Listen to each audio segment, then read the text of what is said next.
Dari pertama kali kan udah tahu, metode ini probabilitasnya 80% profit. Iya. Padahal metode mana yang dalam 1 bulan plus 7.000?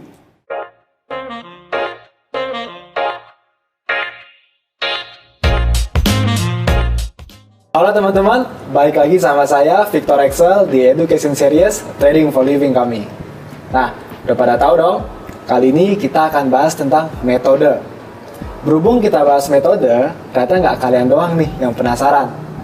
Kita kedatangan 2 orang dari Traders Family yang ikutan nimbrung untuk ngebahas metode ini. Ada Pak Denny Pratama, salah satu manajer konsultan dari Traders Family. Halo. Ada Pak Denny Asun, salah satu senior konsultan dari Traders Family. Halo.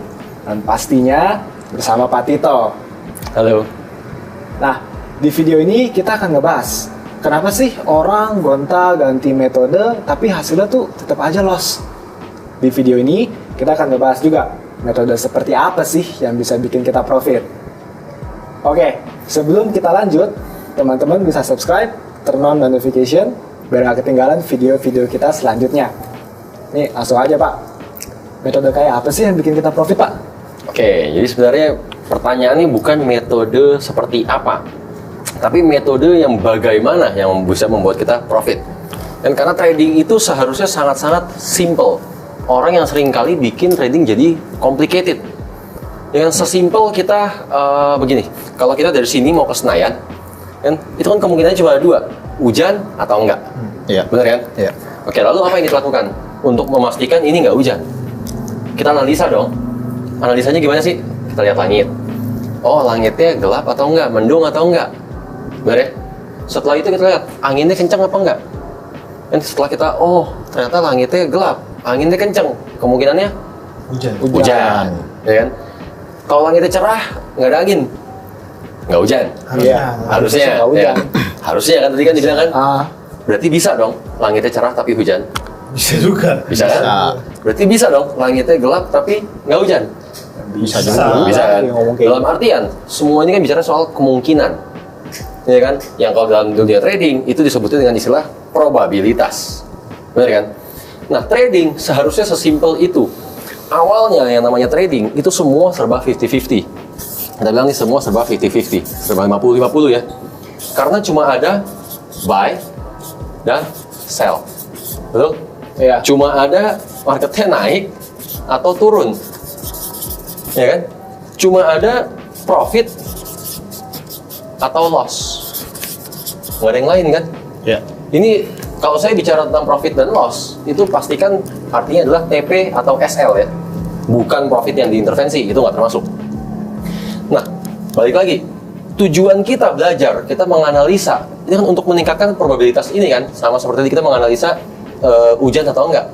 Oke, kita belajar metode ini, metode itu, biar probabilitas ini meningkat. Mungkin jadi 60, 40, mungkin jadi 70, 30, dan seterusnya. Itu tujuan utama kita belajar kan. Tapi pada kenyataannya, orang belajar, sampai udah ketemu metode yang 80% profit sekalipun, mereka masih loss. Itu kenyataannya. Benar kan? Kenapa klien cenderung bilang, aduh loss lagi. Udah profit 1 tahun, begitu lewat dari 1 tahun, loss. Banyak kan yang begitu kan? Iya. Benar kan? Kenapa? Ini yang lucu sebenarnya.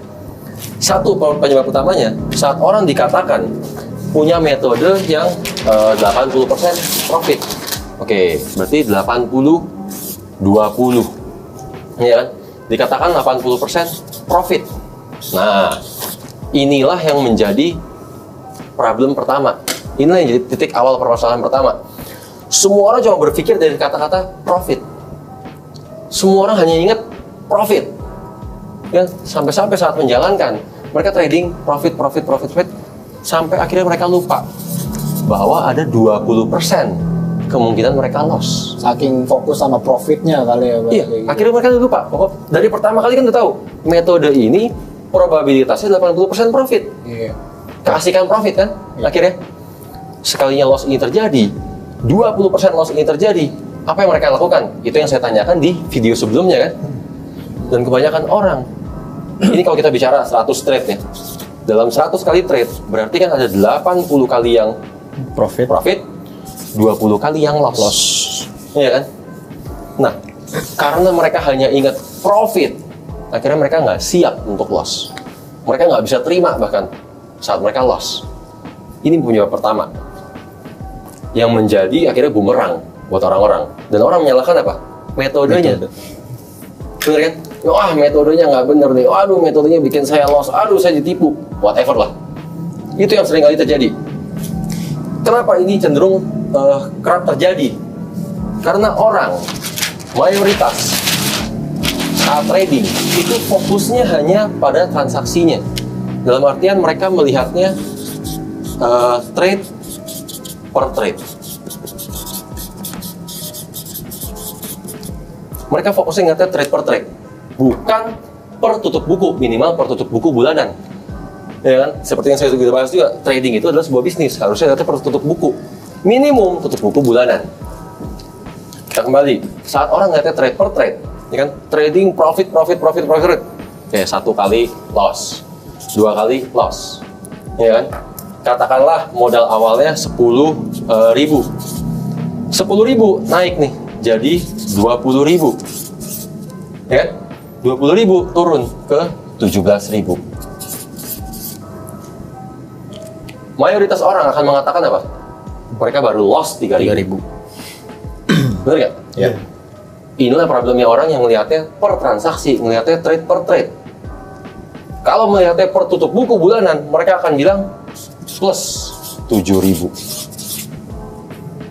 Bener? Ya. Inilah menyebabkan metode yang probabilitasnya tinggi sekalipun mereka bilangnya loss. Karena saat loss ini terjadi, ya itu lossnya yang diingat. Ya kan? Padahal metode mana yang dalam 1 bulan plus 7.000? Kurang bagus apa ini metode?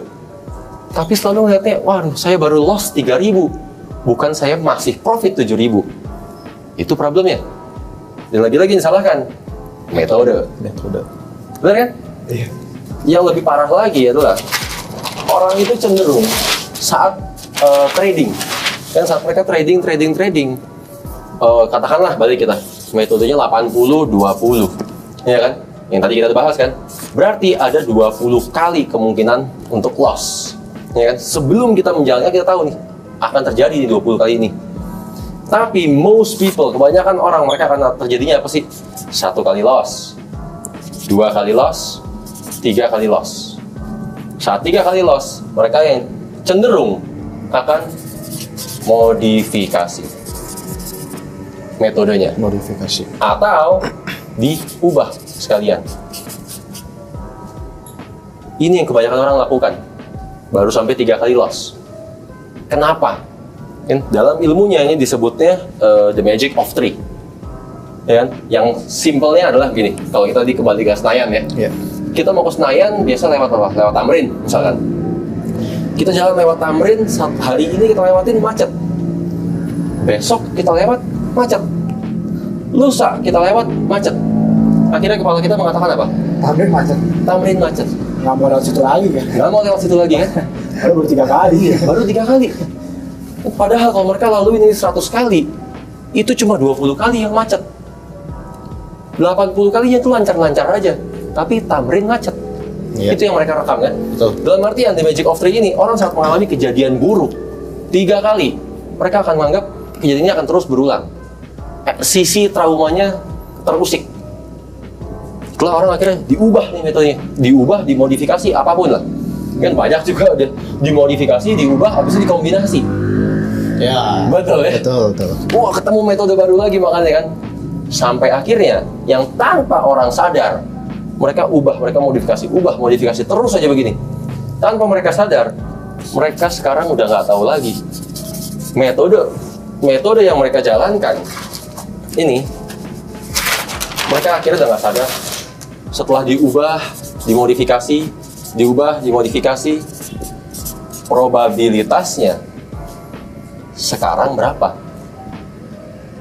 Awalnya 80% profit. Setiap kali mereka ubah, kan berubah probabilitasnya. Iya. Setiap kali mereka modifikasi, setiap kali mereka ganti ini metode, maka otomatis probabilitasnya berubah kan? Kecuali dia mulai dari awal lagi ya. Ya tetap aja kalau dia mulai dari awal lagi harusnya dia hitung lagi dari awal, ulang. Hitung ulang. Ya kan? Dalam artian setelah mereka laluin ini berkali-kali, mereka jalan udah nggak tahu probabilitasnya berapa persen sekarang. Itu sama kayak kita jalan, kita nggak tahu arah. Gimana mungkin mau sampai tujuan? Kita trading, nggak tahu metode kita ini probabilitasnya berapa persen. Gimana mungkin mau profit? Cuma gini Pak Tito, kebanyakan klien kita jarang ya ngomongin probabilitas. Kebanyakan tuh bahasa soal risk reward aja. Risk reward, oke. Tapi saya nyaman menjalankan ini karena ujungnya profit. Ini mewah sekali metodenya. Terusin, jangan pernah ada yang dirubah.